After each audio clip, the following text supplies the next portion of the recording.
ritmo que agita o seu astral. Bora apostar que aqui é o seu lugar.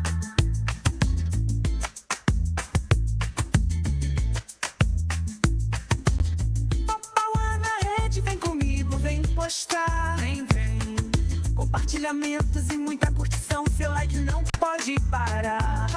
Vamos juntos nessa, não tenho que deletar. Papauá na rede vai te conectar. Vem curtir com a gente, alegria vai te contagiar. Gravado nas ruas, nas praças e nos bares, para ser assistido no celular e telões. A gente se encontra pra compartilhar opiniões. Política, esporte e religião. Todos têm uma voz, todos têm uma visão.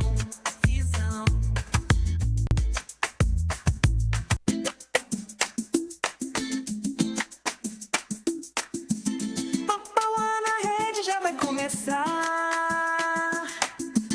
Vem que eu vou te mostrar o que é bom demais. Direto de Campos dos Goitacazes, faz saco de geral. No ritmo que agita o seu astral. Bora apostar que aqui é o seu lugar.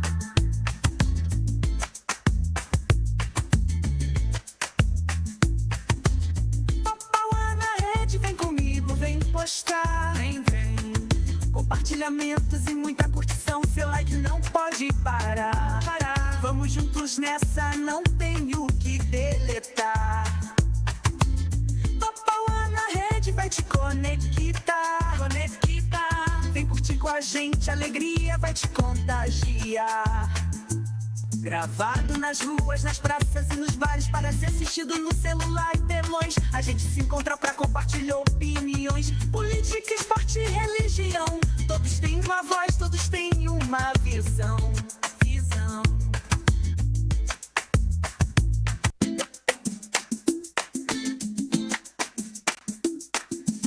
Papauá na rede já vai começar. Vem que eu vou te mostrar o que é bom demais. Direto de Campos dos Goitacazes, faz saco de geral. No ritmo que agita o seu astral. Bora apostar que aqui é o seu lugar.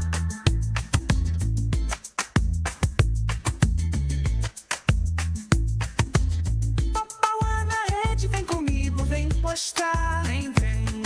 Compartilhamentos e muita curtição, seu like não pode parar. Vamos juntos nessa, não tenho que deletar. Papauá na rede vai te conectar. Vem curtir com a gente, alegria vai te contagiar. Gravado nas ruas, nas praças e nos bares, para ser assistido no celular e telões. A gente se encontra pra compartilhar opiniões. Política, esporte e religião. Todos têm uma voz. Papauá na rede com o pastor Max. Tudo bom? Tudo bem, Tudo graças certinho. a Deus. Quanta honra. Eu que Alento para minha alma poder participar do programa. Eu que me alegro e com certeza uma amizade que, na verdade, de família, né? Minha família. dona Marione já te adotou faz um tempinho também, né? É verdade. Sua mãe é uma benção. Há 25 anos atrás tive o privilégio de conhecê-la, né? E a gente tá ali, meu pai ainda era vivo, tava Sim. na loja junto com ela e sempre juntos os dois, né? É verdade. Aquela comunhão ali. E depois quis Deus, né, que nós reencontrássemos na Igreja Batista já Amém. anos após ali, mas a caminhada aí virou intercessora, né? É verdade. Começamos juntos na intercessão e logo após Deus foi se revelando e mostrando a vocação que tínhamos para juntos efetivarmos o reino, né? Amém. Segundo a vontade dele, que é boa, agradável e perfeita. E ali, dentro da segunda igreja, fez a faculdade. Isso, Ali A minha vida foi uma experiência, né? Eu era um pequeno comerciante, um microempresário. Meus pais... Sou filho de um homem que outrora era um cortador de cana, minha mãe foi costureira. Meu pai não foi um homem que teve muitos estudos. Aí logo foi trabalhar em usina, mas foi crescendo, desenvolvendo. e depois se tornou empresário, né? E casei com uma menina cristã, né? Estou casado já há 26 anos, tenho 31 anos com a Lili, né? A Lídia Fernandes. E em um processo de vida, né? Por escolhas erradas, né? Administrativas, dentro dos pequenos empreendimentos que nós tínhamos, eu me vi numa situação muito difícil. E foi nesse momento que eu fui tomado aí pelo Senhor e Ele me convenceu do pecado, da justiça e do juízo, através do testemunho da minha esposa, de sua fé, da sua intercessão, né? E fui abraçado na Segunda Igreja Batista de Campos, né? Pelo pastor Heber, que é o meu pastor, meu mentor até hoje, um homem que eu tenho um carinho, uma dedicação e um privilégio de ser ovelha, um filho na fé, um Timóteo. Eu falo que ele é um Paulo na minha vida e eu quero ser um Timóteo diante dele. E foi um momento muito especial. Ali na Segunda Igreja fui batizado, fui discipulado, né? Na verdade o pastor primeiro me casou, depois me batizou, começou o discipulado, comecei a liderar a célula, fui para o seminário. Depois ele me chamou para trabalhar com ele, né? Fui auxiliar dele no Ministério de Oração e Intercessão. E logo após fui para a primeira Igreja Batista de São João da Barra, onde eu estou pastoreando hoje já há 12 anos, né? Assumi lá como interino, porque fazia parte da diretoria da Ordem dos Pastores Batistas do Brasil, subseção Planície, e não consegui sair, fiquei lá. E até que tem me ajudado o Senhor, temos construído e edificado um legado lá para a glória de Deus Pai. Amém. E logo no início já fez a mudança também residencial para São João da Barra? Ou foi... Não, nós éramos uma comunidade, não que a gente vive a questão da numerolatria, né? E nem numerofobia pode ser o resultado holístico da vida de um pastor. Mas quando eu recebi a comunidade lá para pastorear, éramos 81 membros no hall, mas ativos tinha 48 pessoas, né? Então eu tinha a facilidade de morar em Campos e pastorear em São João da Barra. Cidade vizinha também facilita bastante. 30 e poucos quilômetros, né? Mas logo após, com o crescimento, o avanço da Igreja de Jesus, não tinha mais como eu residir em Campos. E aí eu já estou residindo há 9 anos. Então eu fiquei 4 anos e meio, né? Porque, na verdade, eu estou 12 anos pastoreando São João da Barra, mas foram mais 9 meses de interinato, né?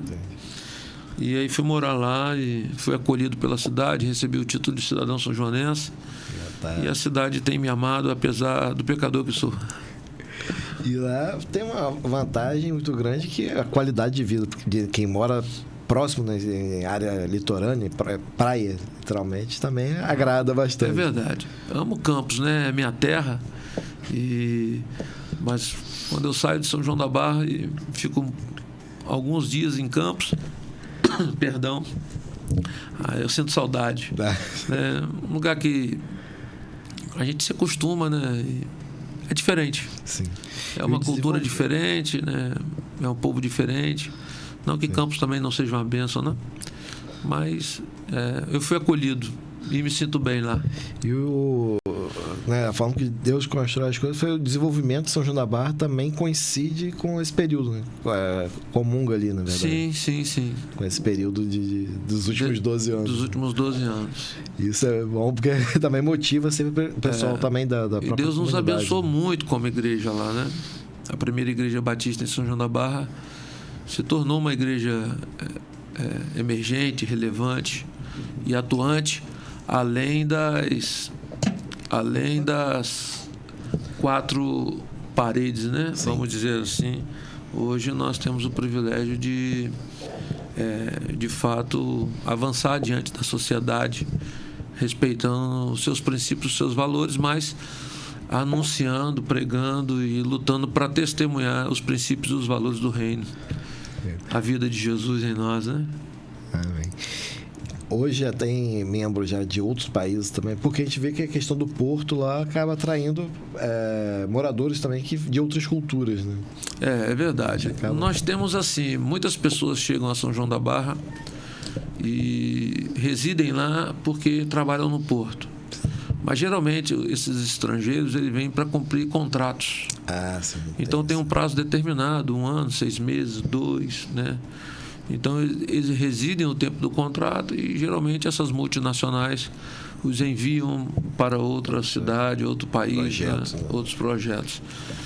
Então, mas hoje São João da Barra, por exemplo, né, nós tivemos a honra de consolidar, né, batizar, discipular e enviar. Eu tenho casais de ovelha hoje que estão na Espanha, eu tenho gente que está em Portugal, eu tenho um casal de ovelha, né, que vive no Texas, nos Estados Unidos. Bacana. Então, a nossa igreja, a mercê da graça do Senhor, ultrapassou as fronteiras. E né, nessa também tem convite também que acaba que o pastor tem que fazer algumas viagens também, né, para poder cumprir o ID, né, literalmente. É verdade, né? Quando o seu ministério se torna relevante, pela graça do Senhor, né, e o mérito é do Senhor, acabam as pessoas olhando e observando o que Deus tem nos dado como igreja, né? E aí a gente recebe convites, né? Depois desse período eu consegui ser eleito pelos meus colegas pastores, presidente da Ordem dos Pastores Batista da Planície, após o meu biênio, porque é de 2 em 2 anos a eleição, né? E não há reeleição. Eu fui eleito presidente da Associação Batista da Planície, onde estou presidindo até julho do ano que vem. E por causa desses títulos de reconhecimento, acaba a gente recebendo convites, né? Até pelo que Deus tem nos dado como igreja. E aquilo que o Senhor nos dá como igreja não pode ficar retido em nós, né? Tem que ser semeado. Na nossa Jerusalém, isso é onde nós estamos plantados, até os confins da terra. Então, todo convite que nos chega, né?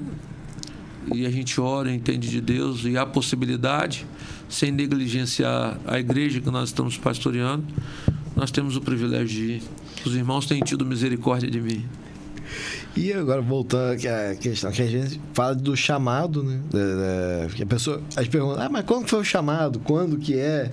E a gente, né, acaba que as pessoas em casa às vezes ficam se perguntando, mas será que eu já recebi o chamado?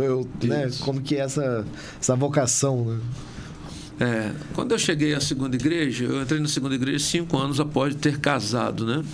Sempre levava a Lili, a minha esposa, e o nosso filho mais velho, o Pedro, à igreja e não entrava, né? Tenho uma origem de raiz católica, sim, mas nunca fui um católico praticante, né? De vez em quando eu ia à missa, por causa da minha mãe, que sempre foi muito devota à época. Hoje eu já batizei os meus pais, né? Para a glória de Deus Pai. E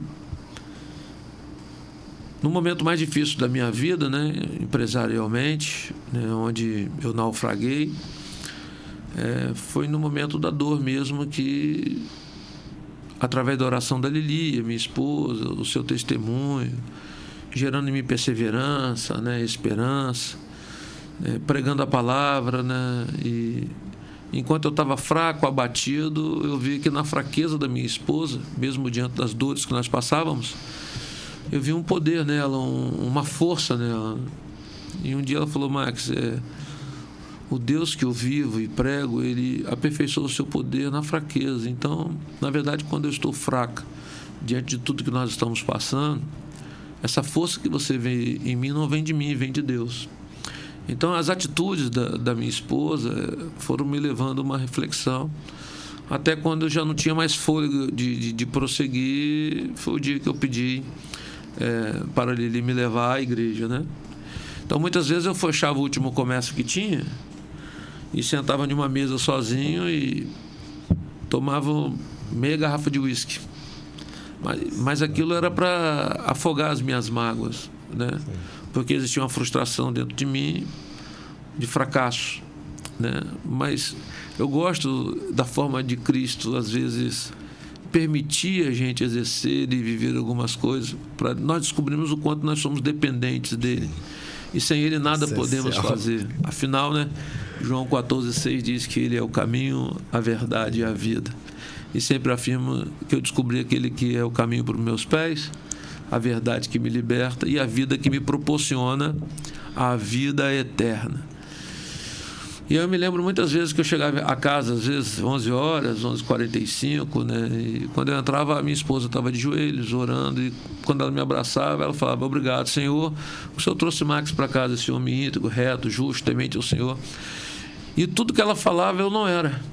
E, na verdade, ela sabia que eu estava sendo um vale de ossos secos, mas ela profetizava porque orava, porque acreditava em Deus. E entendi que só Deus poderia fazer uma obra de restauração na minha vida. E aí ela até brinca: amor, eu pedi um marido convertido e não pastor, né? Mas como Deus faz além do que a gente pede, imagina, a obra é bem maior. A obra é muito maior, né? Então foi nesse tempo. Aí eu cheguei à segunda igreja, me entreguei a Jesus, né? E comecei a ser discipulado por aquela igreja, cuidado por eles, fui amado, né? E ali eles não olharam para mim o que eu tinha, o que eu fiz, mas sempre mostrando o que eu seria, né? Aonde Deus poderia me levar a partir do momento que eu conhecesse as Escrituras, a revelação de Deus, né?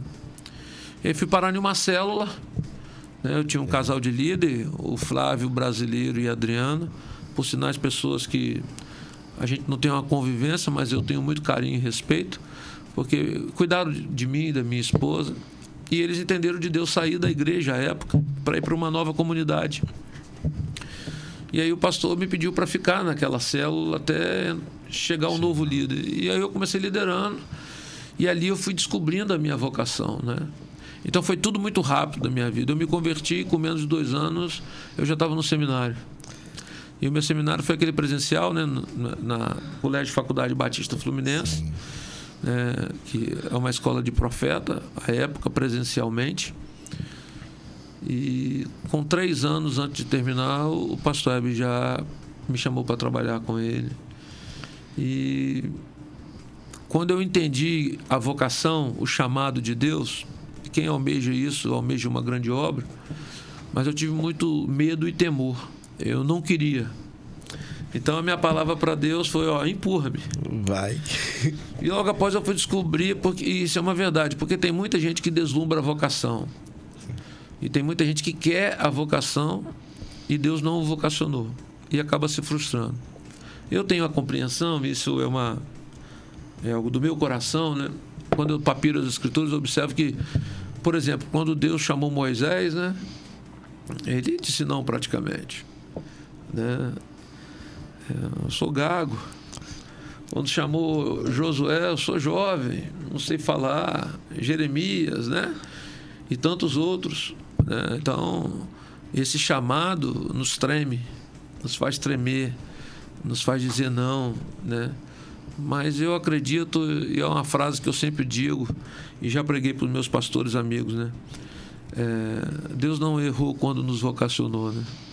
A gente só precisa acreditar no chamado que Ele nos confiou.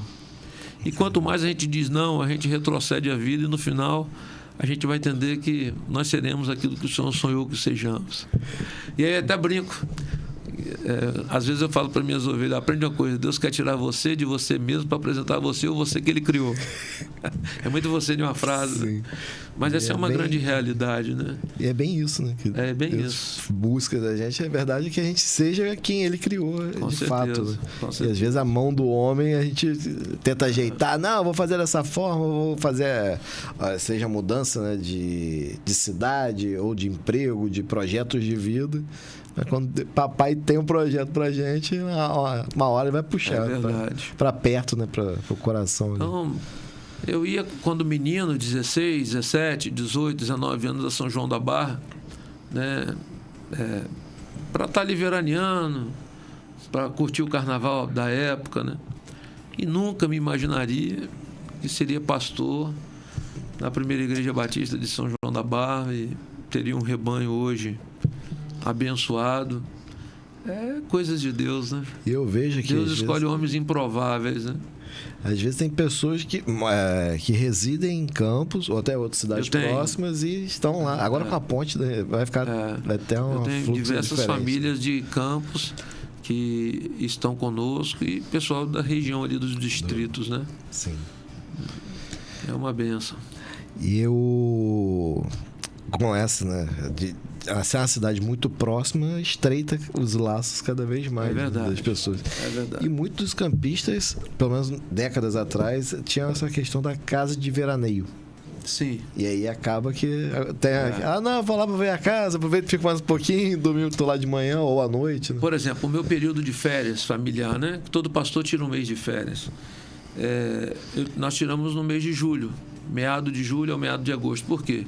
Período de verão eu preciso estar presente. Então, Nós recebemos muitos visitantes, membros de outras igrejas, né? Então a nossa demanda de culto é maior, né? E a gente que é o pastor tem que estar na casa, né? e hoje, além do pastor presidente, tem mais outros pastores junto com... Sim, nesses 12 anos como pastor presidente de São João da Barra, né? Nós tivemos a honra de organizar 2 igrejas. Nós temos uma congregação, né? Tive o privilégio de ordenar 9 pastores, né? Na verdade, são 8. O 9º vai ser ordenado na quarta da semana que vem, dia 9. Já passou pelo conselho? Passou pelo concílio, que foi segunda-feira. Então, na próxima quarta, ele será ordenado, o Lucas Santos. E temos uma congregação, né, em Atafona, na SEAB. Enfim, Deus abençoou o nosso ministério ali, né? Temos hoje, somos quase 700 membros. Então, essa é a parte boa, né? Tornamos-se uma igreja relevante diante da cidade, atuante, respeitada, mas também com muitos desafios. Sim. Esses 12 anos foram muitos acertos, muitos erros. Não tem sido fácil, né? É muita lágrima, é muito choro, é perseguição, mas isso tudo faz parte do estado de bem-aventurança da vocação, né? O ministério, apesar de ser só alegria, tem o seu tempo também de sequidão, de lágrimas, de perdas, né? Enfim, faz parte do processo. Como afirma a Lili, minha esposa, né? O processo ministerial é doloroso, mas o propósito é glorioso. Eu estou vivendo hoje a fase de mudança de residência. Eu e minha família estamos de um apartamento, estamos indo para outro. Só que é aquela fase de arrumar caixa e colocar a roupa dentro de mala e desmontar móvel, montar móvel na nova residência.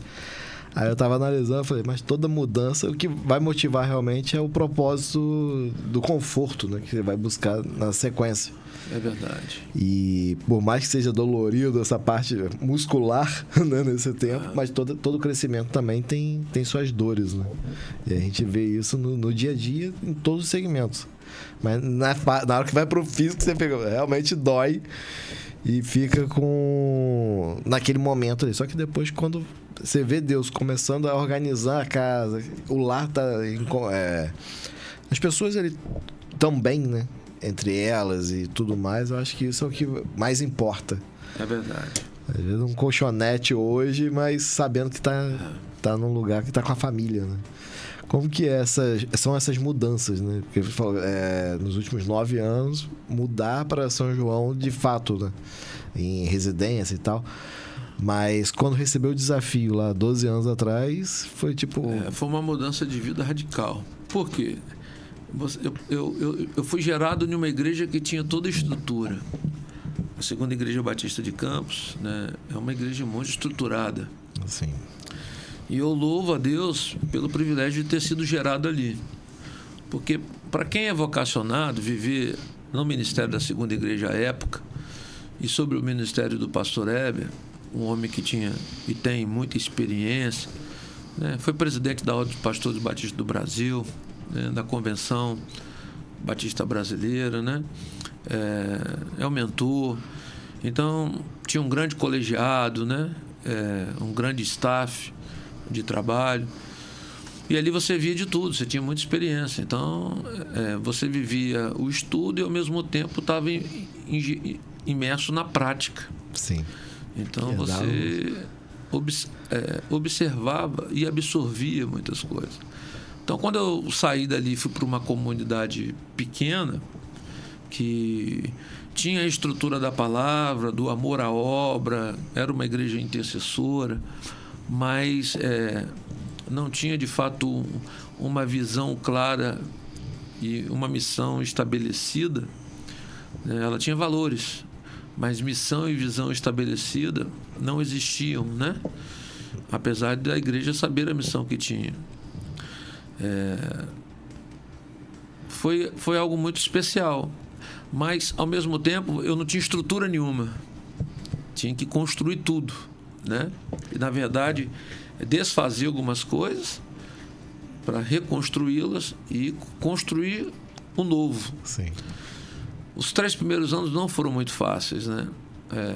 Até porque as economias que eu tinha, eu tive que investir para a sobrevivência da minha família.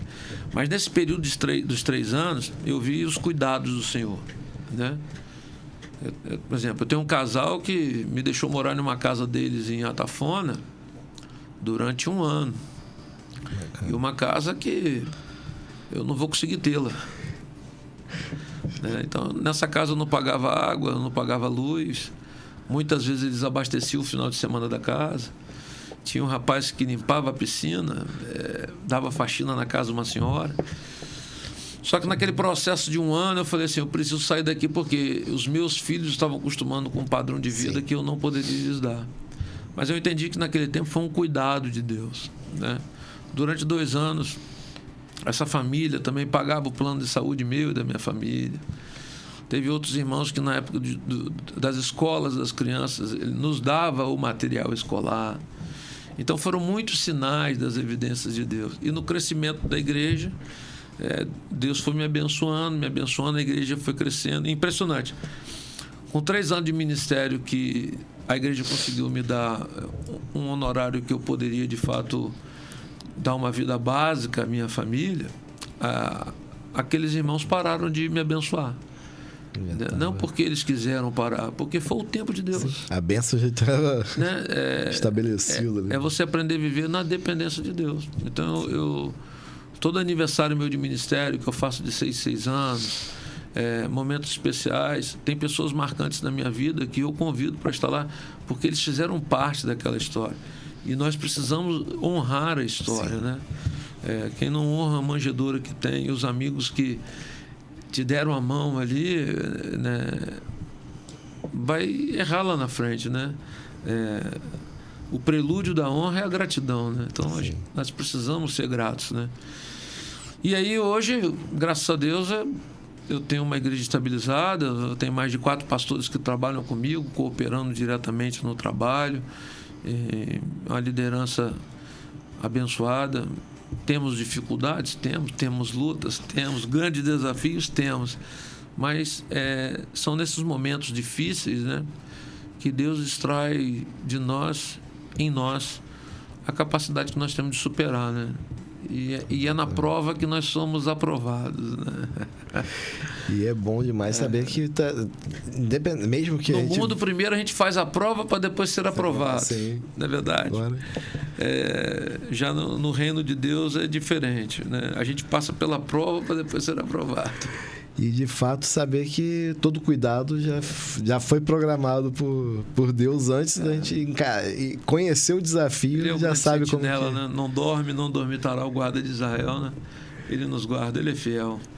E uma coisa que eu, né, já tinha por hábito, mas intensificou mais, foram as leituras nesse tempo. Estou indo para o 2º período ainda, mas já intensificando as leituras. Leitura é uma coisa que já vi que não cessa, né? Vou deixar uma frase, eu acho que ela vai definir um pouco o que você está dizendo. Na vida do vocacionado, do pastor, né? O pastor que não lê não sobrevive. Está sempre buscando e atualizando. Manual de regra e fé é as escrituras sagradas. Sim. E nós temos que pregar a palavra, tempo fora de tempo. Mas Deus também dá um dom de mestre a alguns vocacionados que escrevem livros abençoados. Se nós pegarmos esses homens e colocarmos eles para dirigir uma igreja, a igreja não vai andar. Mas eles são mestres em escrever o que muitos líderes da igreja precisam ouvir. Então é o cumprimento dos 5 ministérios. Então Deus dá um dom a cada um. E sabe, papai, melhor do que a multiplicação das riquezas na terra é a multiplicação das vocações, né? Porque a riqueza do mundo é a vocação que cada um tem. Sim. Porque o reino se manifesta pela vocação que cada um recebeu. E Deus vocaciona o homem segundo a vontade dele, que é boa, agradável e perfeita. Né? Que seríamos de nós sem um gari, sem um médico, sem um enfermeiro? Né? Toda a sociedade tem uma engrenagem. Né? É uma engrenagem. É isso daí. E recente eu estive com o Daniel Souza. Daniel de Souza é um Daniel príncipe. Souza é demais. E acho que consegui alguns segundos para olhar a internet e tal, e vi um documentário leve falando sobre que o louvor dele, né, o louvor que Deus deu a ele, que hoje é utilizado na maior parte do momento de ceia, de união ali, falando sobre a família. Foi de 93. Quer dizer, não existe, como ele mesmo fala, não tem louvor velho, né? É verdade. São palavras de Deus que estão eternizadas. Eu observo que tem louvores que é para um tempo e uma estação. Sim. Agora, tem louvores que são para uma eternidade. Tem canções que a igreja vai parar de cantar.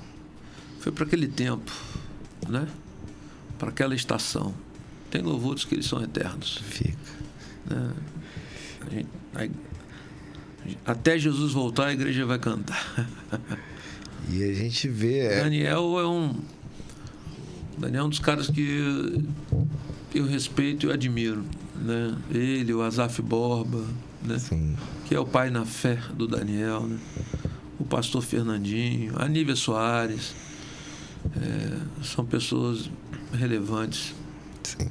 Fernandinho foi contemporâneo da segunda igreja também naquele período. Fomos gerados juntos.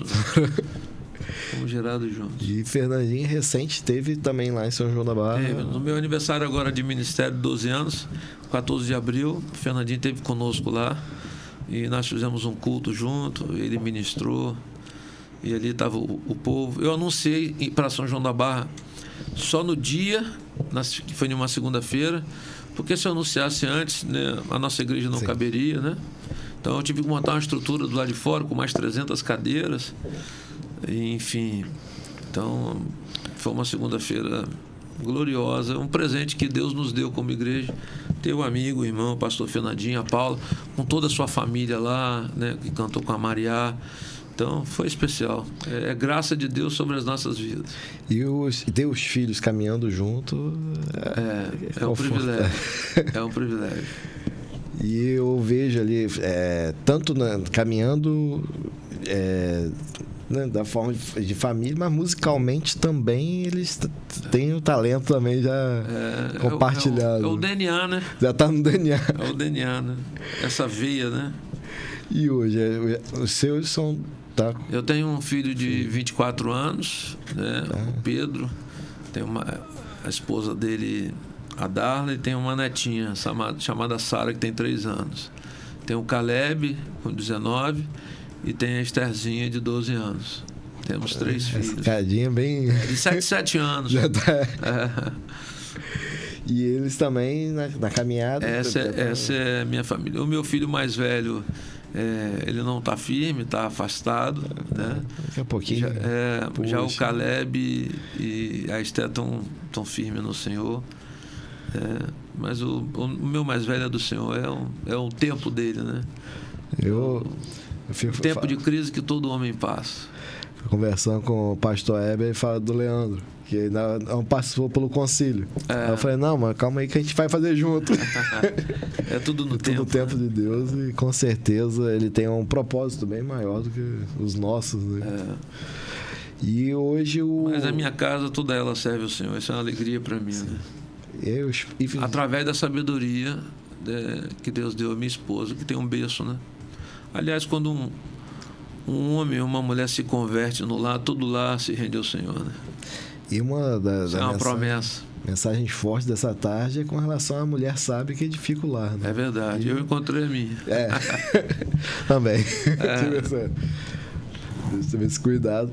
E realmente ela buscando, e aí realmente ver essa transformação. Lili, ela pregou para mim com a vida, né? Não com...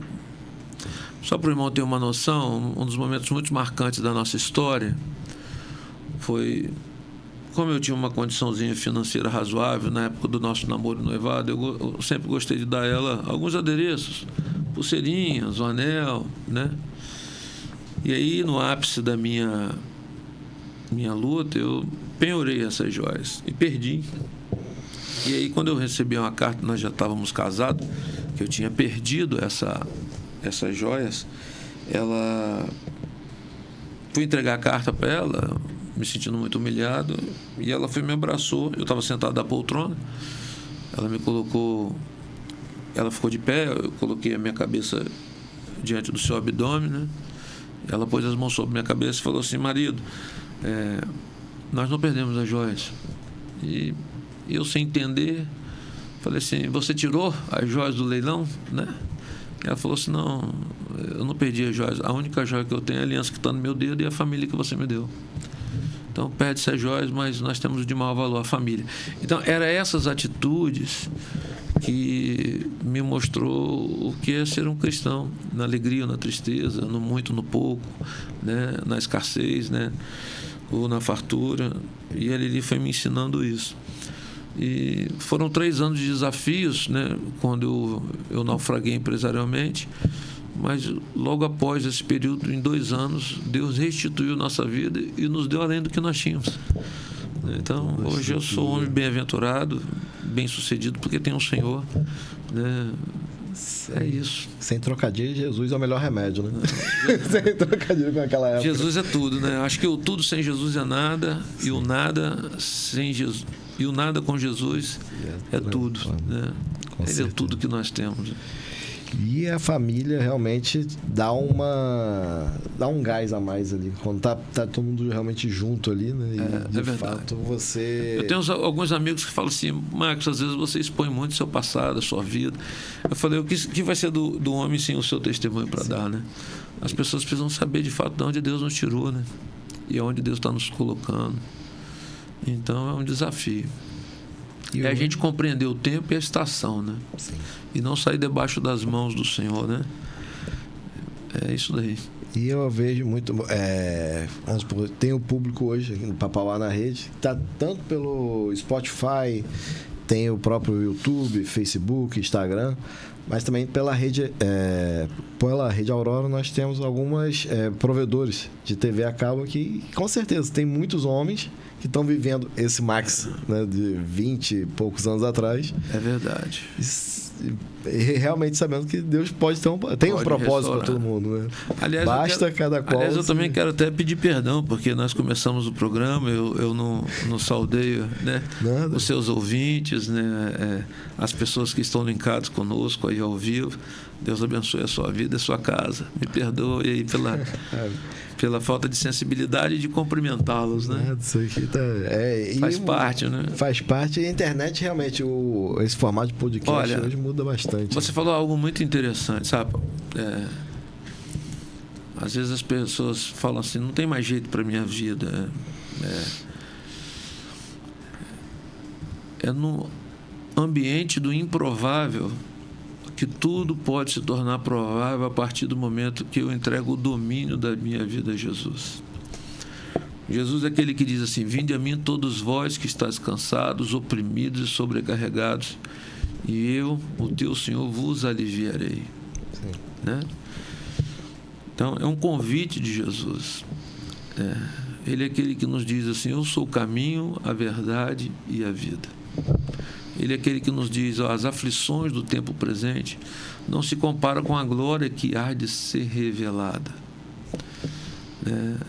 Então, um homem, quando ele é dependente de Deus, ele tem a visão de que ele, com os olhos fechados diante do seu Senhor, ele vai ver além do que os olhos dele abertos diante do mundo. Qual a distância da onde eu estou hoje para onde eu devo chegar? Simples, é do joelho ao chão. Basta dobrar o joelho, se render ao seu Senhor, e você verá aonde Ele te levará. Então, um homem de joelhos diante de Deus, ele chega a lugares que de pé sem Deus ele não chega. E por fim, para a gente fechar esse pensamento, é entender que nós temos que não nos movermos de acordo com o nosso coração, mas segundo a palavra de Deus, né? E ele diz que o temor ao Senhor é o princípio de toda sabedoria. A fé vem pelo ouvir e ouvir a palavra de Deus. né? E a concepção que em Isaías 41:10, por exemplo, a Bíblia diz: olha, não temas porque eu estou contigo, não te assombres porque eu sou o teu Deus, eu te guardo, te ajudo, te sustento com a destra da minha justiça. Então a melhor coisa é você de fato conhecer o Deus que você tem, que é um Pai, e esse Pai é nosso. Então tem muitas pessoas que conhecem a Deus por ouvir falar, e conhecer a Deus é viver com Deus e esperar Ele se revelar. Foi quando eu ouvi uma expressão do Sermão do Monte, que é onde o Senhor diz assim: aquele que pede recebe, aquele que busca encontra, aquele que bate a porta será aberta, né? Então, quando eu comecei a entender o que eu precisava fazer, eu descobri aquilo que eu tinha e aonde Ele deveria me levar. E Ele tem me levado até aqui, né? Esse Senhor que é Pai, onde Isaías diz que Ele é um Deus forte, um maravilhoso conselheiro, um Pai da eternidade, um príncipe da paz. Então, a força que eu preciso vem dEle.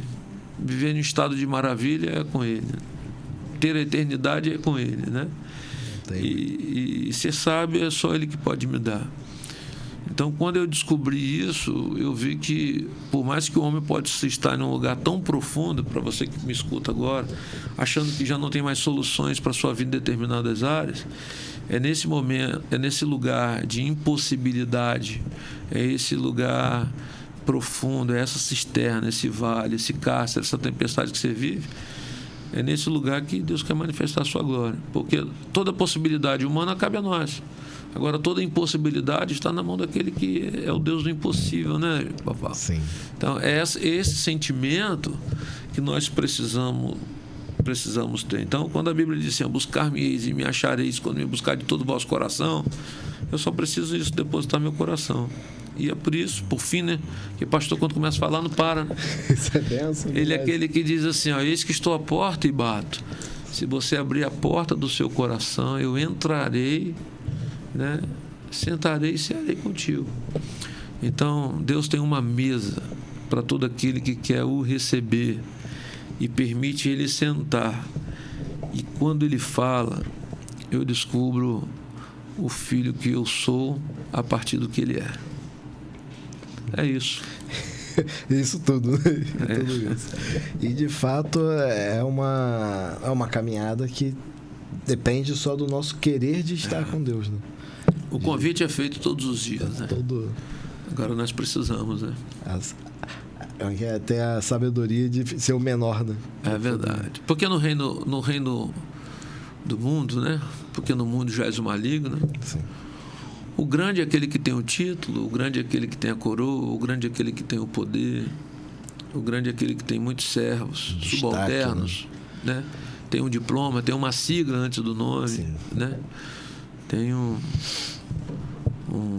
histórico portentoso. No reino de Deus, não. O maior é o último, né? O grande é o servo. Se você quer ser o primeiro, seja o último da fila, né? E esse servir que é o diferencial, né? Que a gente veio, na verdade, quando Jesus veio, foi para servir, né? É verdade. E os discípulos indagaram, né? Os discípulos o indagaram em relação a isso, e Jesus diz: eu não vim fazer a vontade de vocês, eu vim fazer a vontade do meu Pai. Apesar de eu estar aqui para ser a obra redentora do meu Pai, para resgatar vocês que estão perdidos, a centralidade da minha vida, né, é fazer a vontade do meu Pai. Então eu estou aqui servindo o meu Pai. Então Jesus é o nosso exemplo.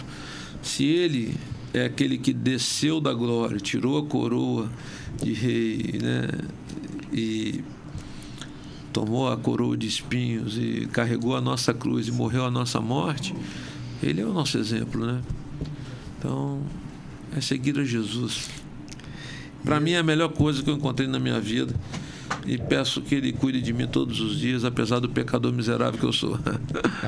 Todos nós. É verdade. E eu lembrei aqui daquela época, do início da caminhada na segunda igreja. Hoje, pastor Haroldo está aqui perto, daqui da Rede Aurora, né? Presidindo também.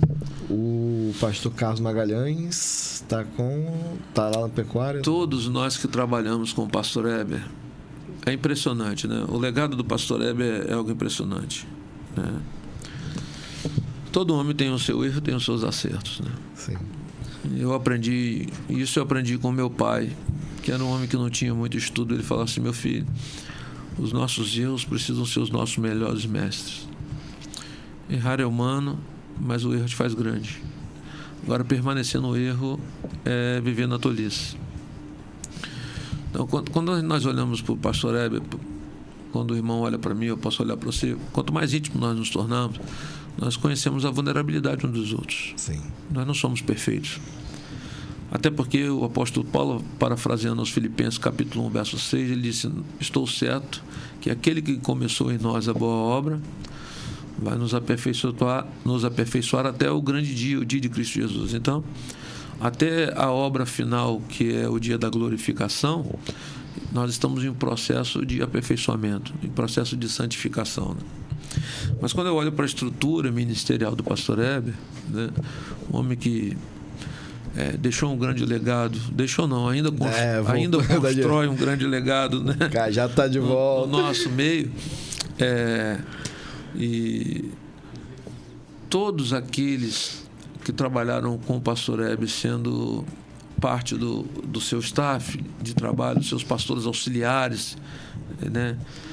Haroldo, Charles, Carlos, Jonelis, Vinícius, Jonelis, né? Todos esses que participaram e receberam uma igreja de Cristo para presidir, tem se tornado bem-aventurado até aqui.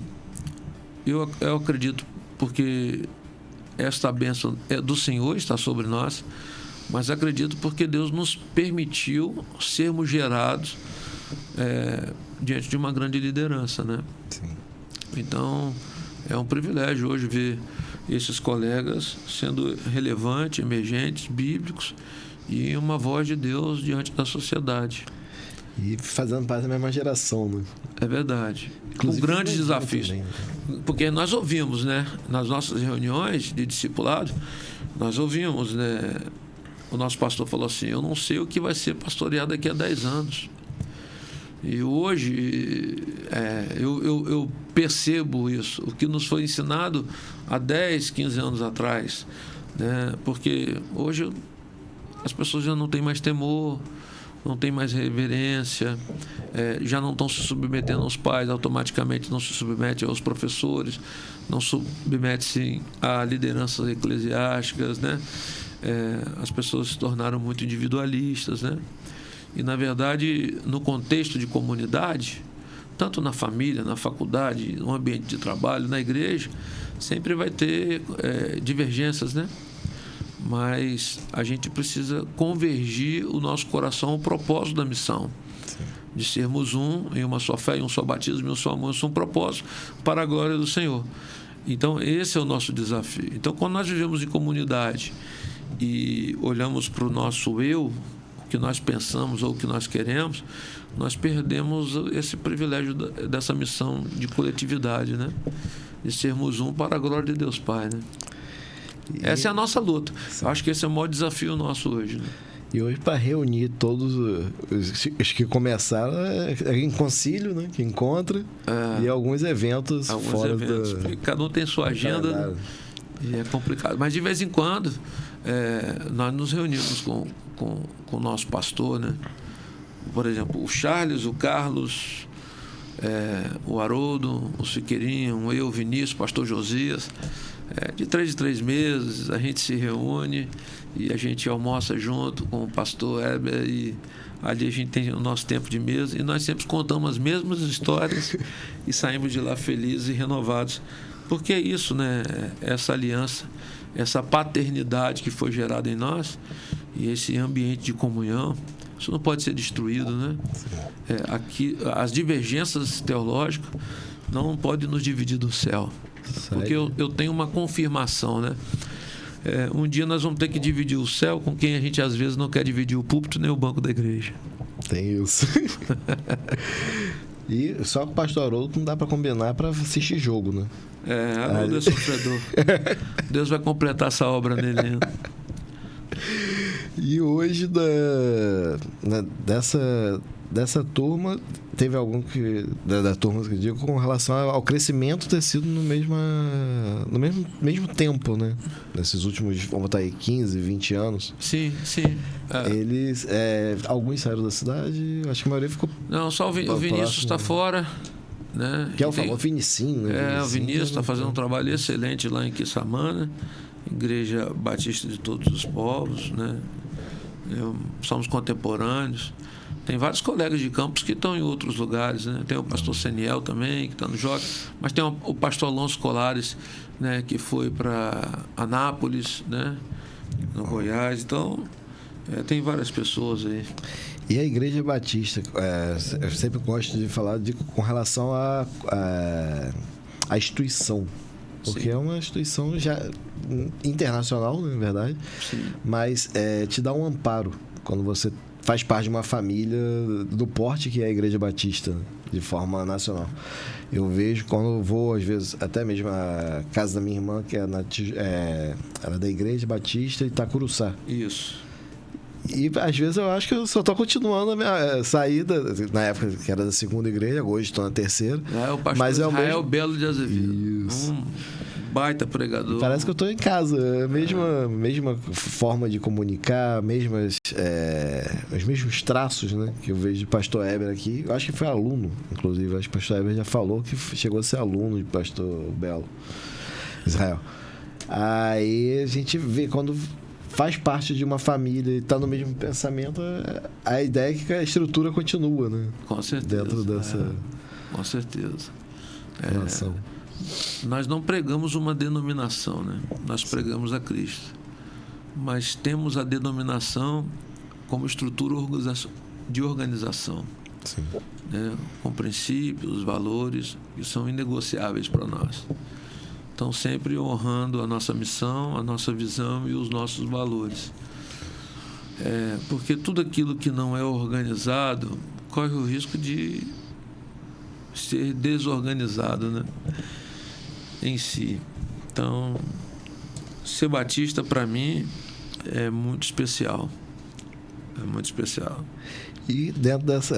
a gente vê essa parte, né, que é dos estudos e tudo mais, mas sempre tem uma situação mais inusitada, né? Que às vezes a gente encontra, seja na própria viagem ministerial, ou até mesmo dentro da congregação e as coisas. Existe esse lado mais leve também, né? De inusitados, de situações de brincadeira entre os irmãos também. Sim, claro. Às vezes o pessoal acha, não, eu vou pra igreja, mas o pessoal tudo sério. Mas quando vê na vida, a gente tem que ter a comunhão, né? O povo do Senhor é alegre. A alegria do Senhor, a nossa força a gente tem que celebrar. Quando nós olhamos, né, a Bíblia tem as festas bíblicas, né? O povo salmodiava, adorava, celebrava, né? A igreja ela não pode ser opressora, ela só tem que ser ética, sim, ter reverência, né? Mas ser um povo alegre e não abrindo mão dos princípios, dos valores do reino que são inegociáveis, que é a Escritura Sagrada, né? E quando a gente sai da Escritura, a gente erra, né? A Bíblia diz que o povo perece por falta de conhecimento, errais por não conhecer a Escritura e nem o poder de Deus, né? Então, a gente tem que santificar nessa verdade, como na oração sacerdotal de Jesus em João 17, que tem que santificar nessa verdade, e essa verdade é a palavra de Deus, né? Mas nós somos um povo livre, né? Conhecereis a verdade e a verdade vos libertará, né? Então, nos livra desse homem pecador e nos faz livre em Cristo Jesus. Agora, tem um limite, né? Nós temos uma linha que não podemos ultrapassar, né? E eu vi, na verdade, acompanhei mais pelas redes sociais, até por causa desse período meu de mudança. Foi a Tardezinha, que teve agora recente, um evento aqui na cidade de Campos. Isso. E que pôde levar os jovens, e eu acho que até outras faixas etárias ali. Tem uns jovens tipo Dona Mariona, de 70 e pouquinho, para não perder em casa depois. Mas que tiveram um momento ali de comunhão. Foi no dia 29, o último sábado, né? Tive o privilégio. Esse evento foi organizado pela prefeitura e o prefeito Vladimir me fez o convite, eu e o pastor Sandro da Igreja Batista do Flamboyant, e nós demos uma palavra lá, né, naquela tardezinha gospel. Às vezes a gente escuta o comentário, né, misturar pagode e gospel, como que é isso? Quando a gente observa Salmo 150, a Bíblia nos ensina que todos os instrumentos, né, de cordas, saltérios, enfim, eles foram feitos para adorar o Senhor. Então, a questão do ritmo é uma coisa. Agora, o que está sendo pregado com esse ritmo? Qual é a palavra que está sendo levada através desse ritmo? Se você perguntar, pastor Max, é algo que o senhor gosta para o seu estilo de vida? Não, eu acho legal um pagode, né, que exalte o nome do Senhor, mas isso me faz bem? Não, estou sendo honesto, mas eu fui porque eu tive a oportunidade de dar uma palavra lá e orar pelo executivo e a sua família da nossa cidade, e assim automaticamente orar por todos que ali estavam. Mas o meu objetivo foi lá levar a palavra e ter comunhão com os meus irmãos, né? E ver a ele a unidade da igreja, independente da denominação. Só que ao chegar naquele lugar, eu me surpreendi da unção que estava ali, a presença que eu senti de Deus ali. E você via que o rapaz do grupo, né, que eu me esqueci o nome do grupo e do nome do adorador que ali estava, ele cantava canções cristocêntricas, ele exaltava o nome do Senhor, ele pregou a palavra, ele fez apelo. Você via pessoas chorando, né, se entregando a Deus, em um ambiente de família. Simplesmente a gente estava ali se alegrando, celebrando, exaltando o nome de Jesus e consagrando, né, num ato da fé, na comunhão,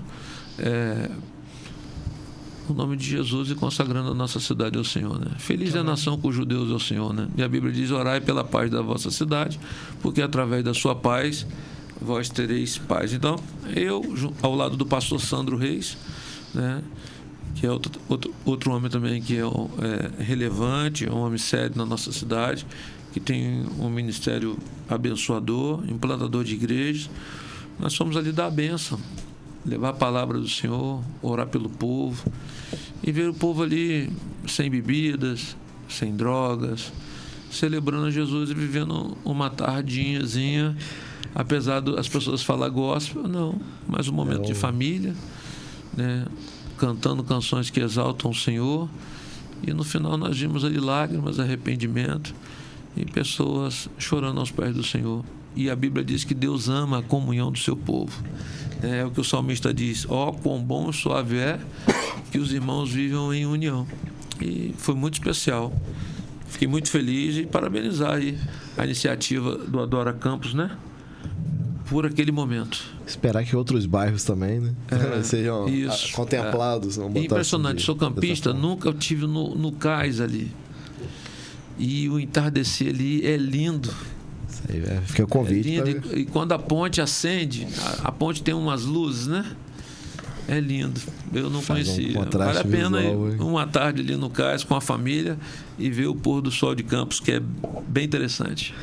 E eu falar, com relação a outros bairros também terem, é interessante, né? Porque às vezes até para ter essa comunhão de irmãos de igrejas diferentes, de congregações, sim, e até mesmo visões, né? Verdade, assim. Verdade. Tem igrejas que não concordam e a gente respeita, né? Respeitar a visão teológica de cada um, né? E aí, ver se de repente quem critica poder montar também o próprio, né? Pode ser. Com sua playlist, vamos botar. É verdade.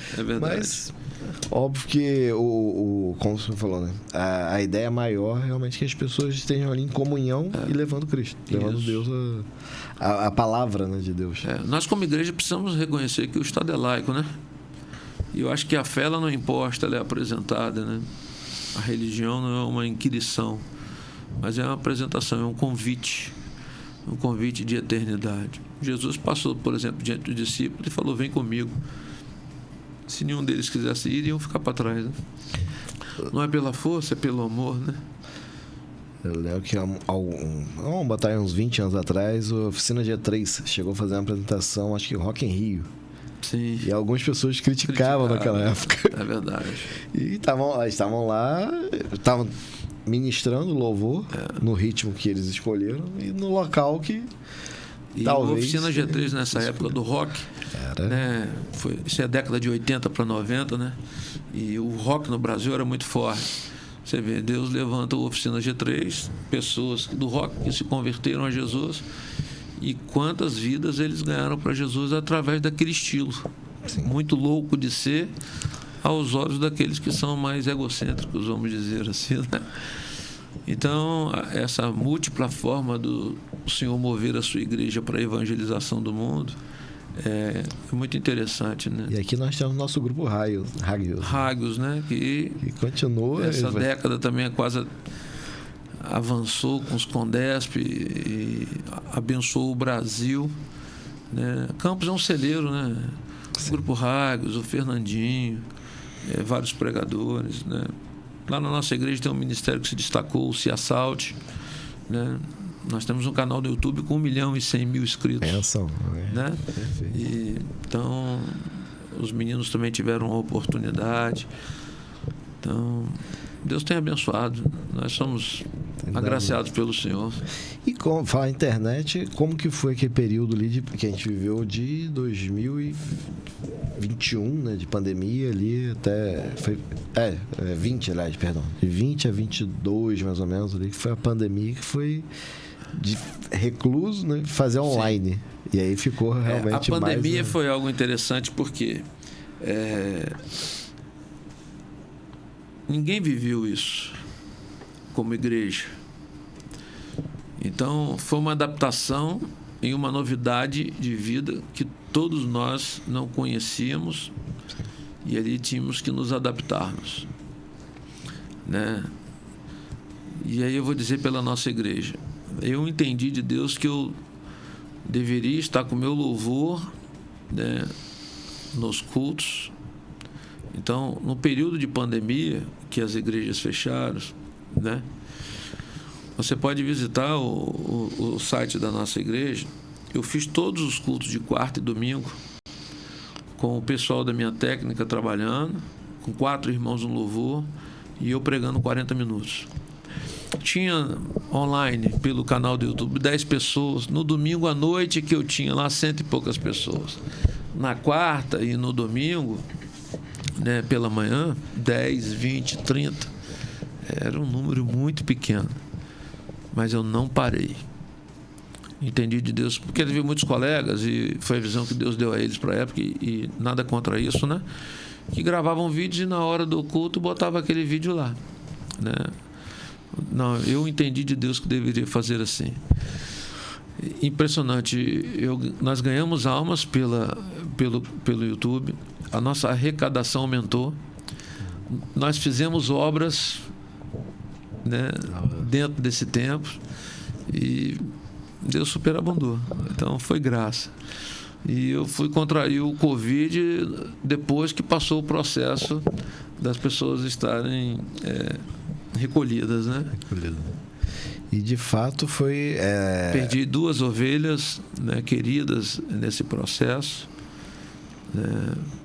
Mas tem coisas que, né, não temos como responder o porquê ou para quê, né? É entregar ao Senhor. E na certeza que estão na glória. Com certeza. Isso que o viver é Cristo, morrer é lucro, né? O conforto que nós temos com relação, né, à morte, porque é verdade, o convite não é para viver aqui. É verdade. Somos peregrinos aqui, né? Tanto que... Até porque a entrega a Jesus está dizendo assim, não vivo mais eu, né? Já estou crucificado, né? Agora Cristo vive em mim.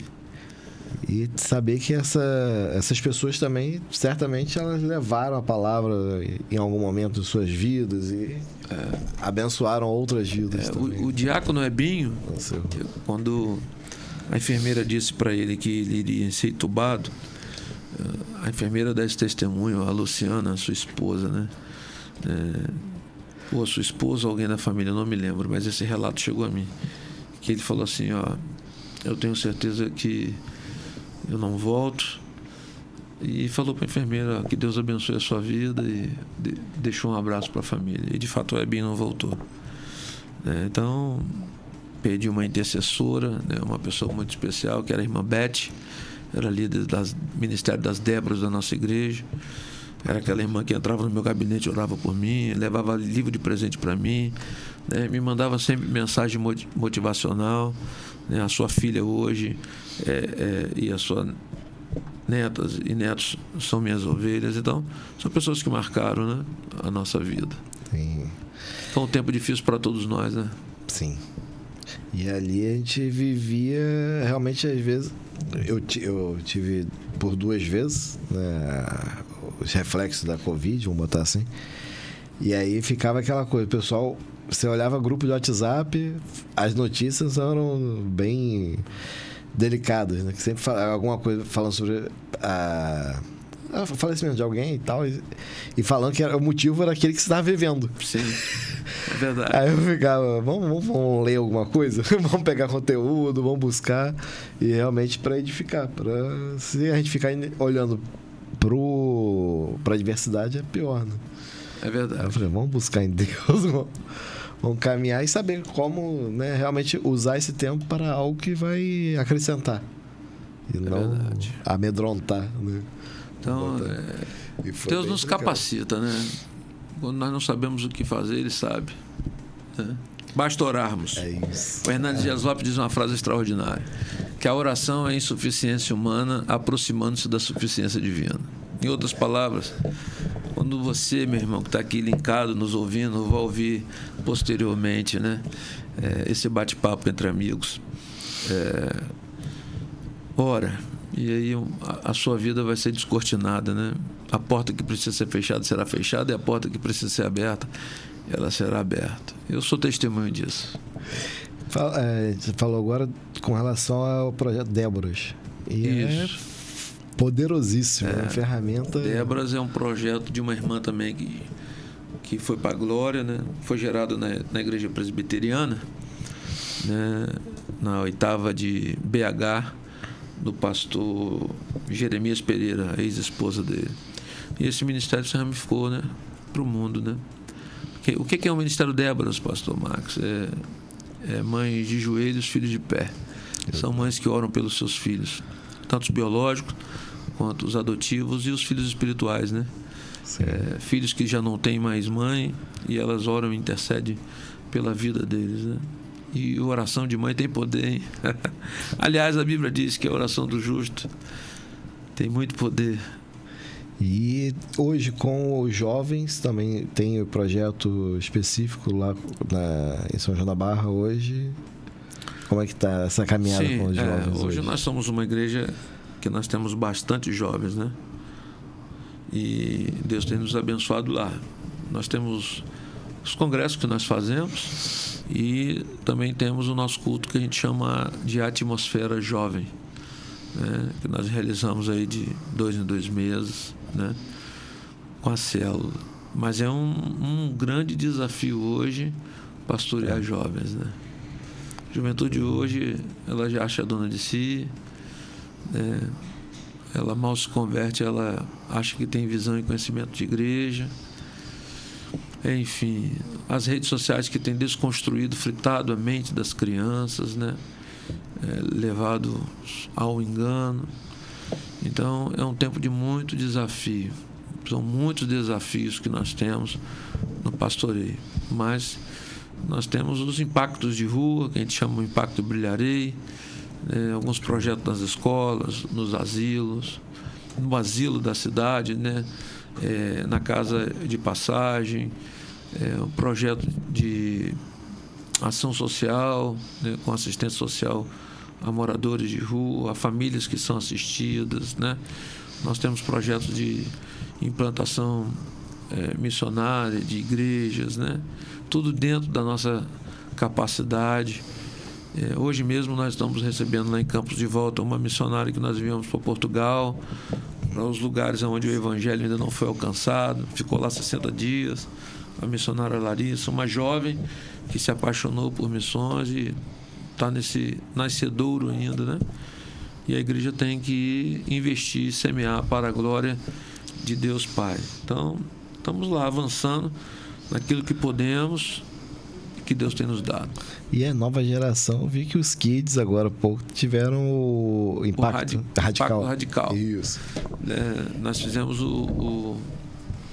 trabalhamos juntos, né, com Decisão Radical, né, dirigido pelo pastor pelo Robinho e toda uma grande equipe. Ele é interdenominacional, são várias igrejas que participam.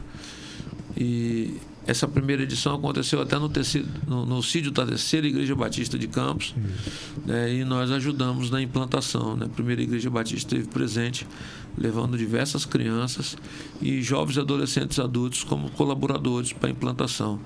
E foi algo exponencial da parte de Deus, como nós aprendemos com as crianças e o quanto nós precisamos semear na vida das crianças.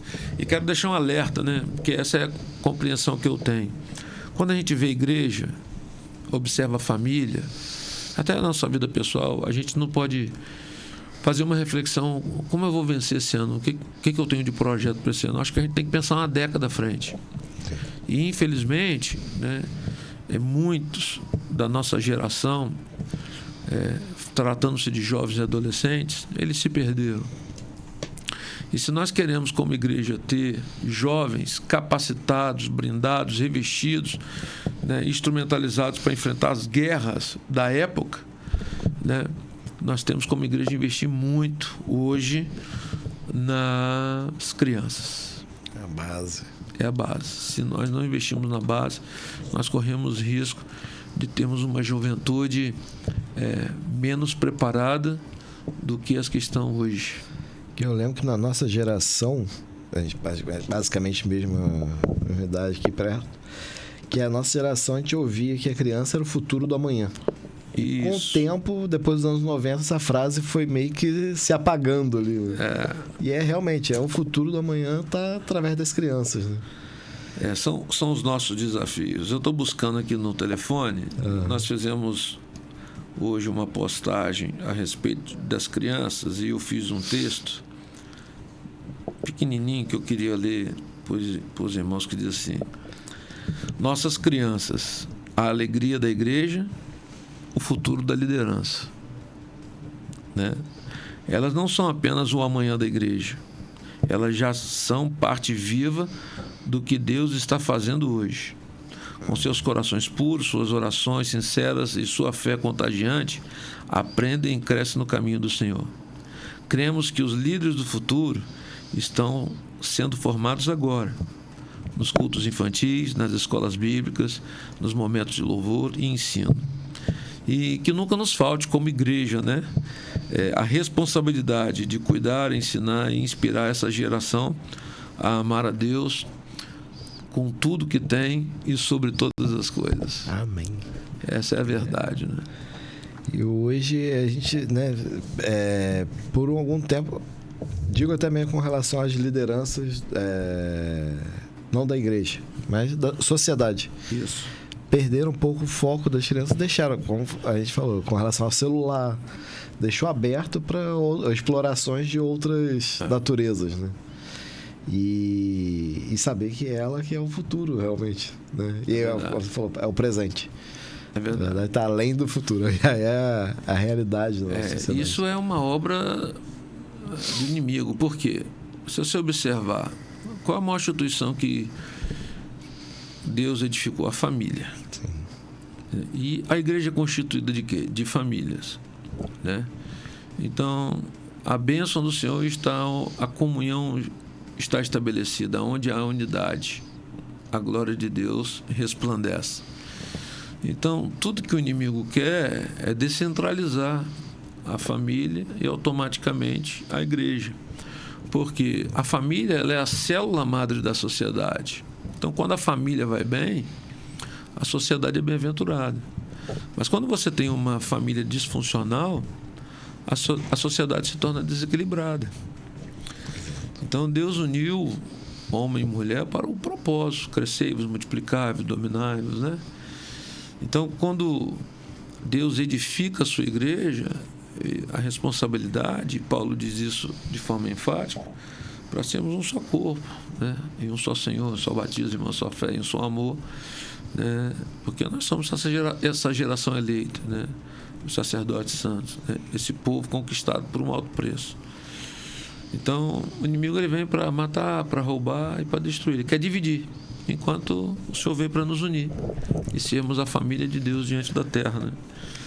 Então a gente tem que tomar muito cuidado, né? Esse individualismo. Hoje as famílias se comunicam dentro de casa pelo telefone, já não estão mais à mesa para compartilhar da refeição. Então, o individualismo leva o homem à morte. Ninguém constrói nada sozinho. Aliás, do que seríamos sem amigos e sem irmãos? Né? O que seríamos? Recente eu vi até uma proposta de um cinema nos Estados Unidos que vai criar uma espécie de chat com o IA para as pessoas conversarem como se tivesse, sobre o filme que está acontecendo no cinema. Quer dizer, nem no cinema as pessoas querem... E mais? E quando vai ficar olhando o celular ao invés de... Para interagir, para poder prestar atenção no filme, vai ter que interagir com a IA. Em 2013, eu fiz uma... Isso foi em 2013, eu fiz uma viagem a Israel. E levei um grupo. E nessa viagem nós passamos 2 dias em Dubai. Isso estou falando de 2013. São 12 anos, né, atrás.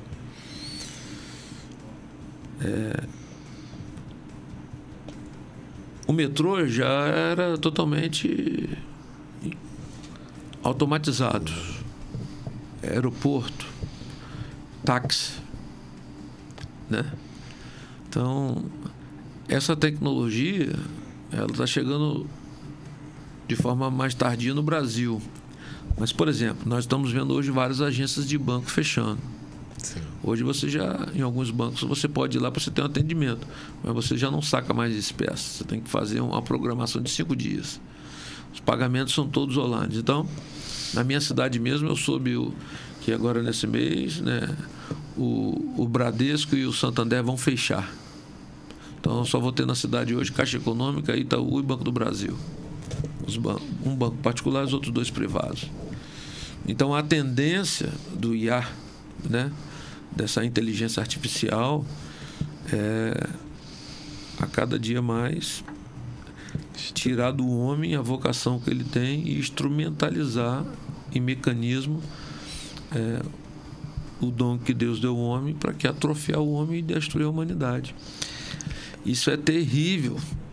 Sim. Isso é terrível. Então, aonde nós vamos chegar com tudo isso, né? Recente eu vi um estudo com relação, desde os anos 60, praticamente, para cá, quanto que a gente, por ter reduzido o vocabulário, o quanto nós perdemos até de cognitivo.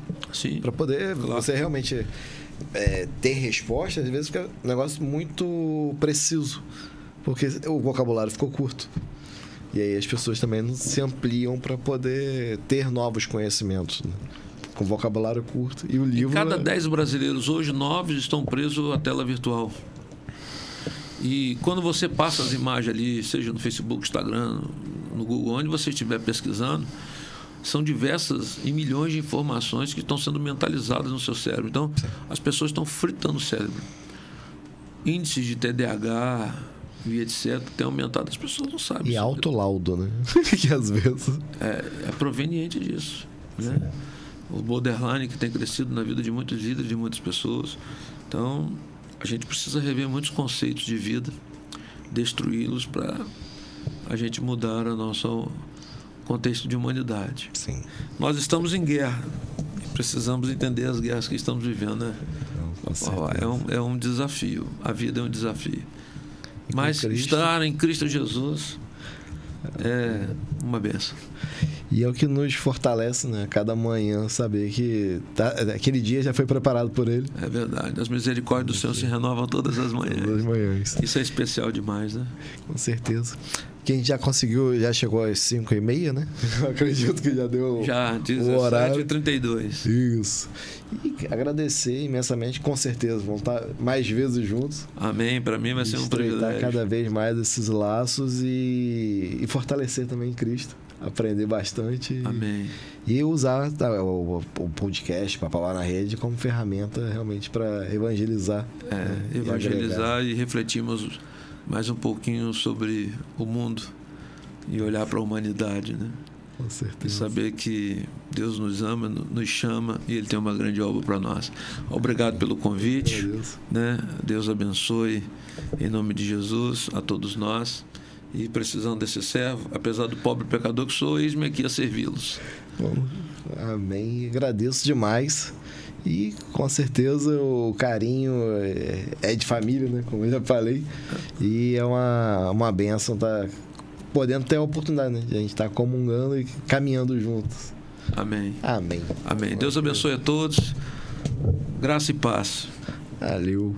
Valeu, galera. Um forte abraço e até mais. Amém. Eu amo ser igreja com vocês, irmãos. Shalom.